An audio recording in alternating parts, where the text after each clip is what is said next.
Sources have said that Rashtriya Swayamsevak Sangh has distanced itself from the statement made by Indresh Kumar. Now, RSS said that the remarks made by Indresh Kumar were in personal capacity and did not represent the official stance of the organization. Remember, RSS National Executive Member Indresh Kumar has said that arrogance limited the BJP to 240 seats in the recent election. Taking a dig at the BJP, he said, Lord Ram gives justice to everyone. It was in fact the arrogance that prevented the party from achieving full potential.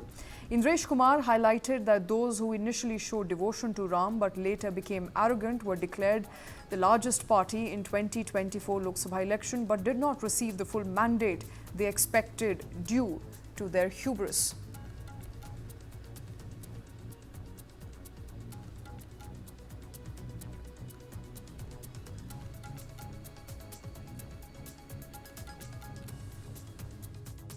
अभी इस 2024 में भी राम राज्य का विधान देखिए लोकतंत्र के परम में कैसा है। जिन्होंने राम की भक्ति की पर धीरे धीरे अहंकार आ गया, उस पार्टी को सबसे बड़ी पार्टी घोषित कर दिया।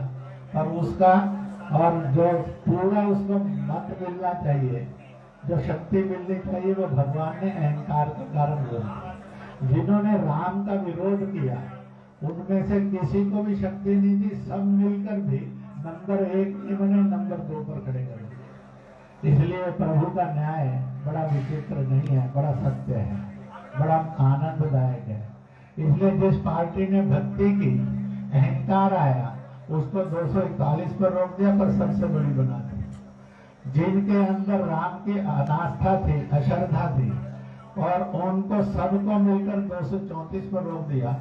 कहा तुम्हारी अनास्था का यही दंड तुम्हें है कि तुम सफल नहीं हो सकते। इसलिए जो राम की भक्ति करे तो निरअहंकार करे, और जो राम का विरोध करे उसका अकल्याण अपने आप है, प्रभु नहीं बिगाड़ दिया। इसलिए लल्लू सिंह उसने जनता के ऊपर जुल्म किए थे, राम जी ने कहा थोड़ी देर 5 साल विश्राम कर ले, अगली बार देख लेंगे तेरा भी क्या करना। इसलिए राम भेदभाव नहीं करते हैं, राम सजा नहीं देते हैं, राम किसी का विलाप नहीं करवाते हैं। राम सबको न्याय देते थे, देते हैं, देते रहेंगे। राम सदा न्याय प्रिय थे, रहेंगे। एक छोटी सी बात इस समय में और कहूंगा, राम और सीता का परित्याग कहानी आपने क्या पढ़ी है मैं जानता नहीं, परंतु मैं सुना जरूर देता हूँ। राम राज्य करते करते हर 100 वर्ष के बाद अश्वमेध यज्ञ करते थे। जिस समय कोई कर्जदार न रहे, कोई रोगग्रस्त न रहे, कोई बिना छत के नहीं रहे, कोई बिना शिक्षा के नहीं रहे, कोई बिना रोजगार के नहीं रहे, जब ऐसा हो जाता था तो अश्वमेध यज्ञ करते थे। All right, my colleague Anand Prakash Pandey joining us live on the show.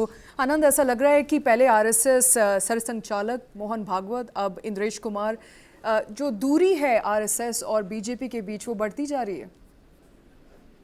मैंने इसी बात को क्लियर करने की कोशिश की है। आरएसएस के नेताओं से हमारी बात हुई, उन्होंने ये बताने की कोशिश की है कि बीजेपी और आरएसएस में कोई दूरी नहीं है। बीजेपी जहां एक तरफ आरएसएस का एक पॉलिटिकल विंग है, तो आरएसएस जो है उसके बहुत सारे अनुसांगिक संगठन है, लगभग 12 से 14 अनुसांगिक संगठन है, उन्हीं में से एक बीजेपी भी है।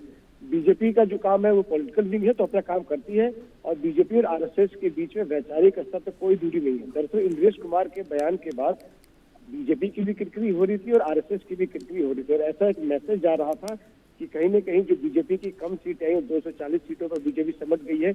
इसके लिए जो इंद्रेश कुमार ने कहा कि एक पार्टी के नेताओं में अहंकार आ गया, वही असली वजह है। लेकिन अब आरएसएस के जो वरिष्ठ नेताओं से हमारी बात हुई, उनका कहना है, उन्होंने इंद्रेश कुमार के इस बयान से अपने आप को अलग कर लिया। उन्होंने कहा कि इंद्रेश कुमार ने जो बयान दिया है वो उनका निजी बयान है, और जो उनकी जो टिप्पणी है उससे आरएसएस का कोई लेना देना नहीं है।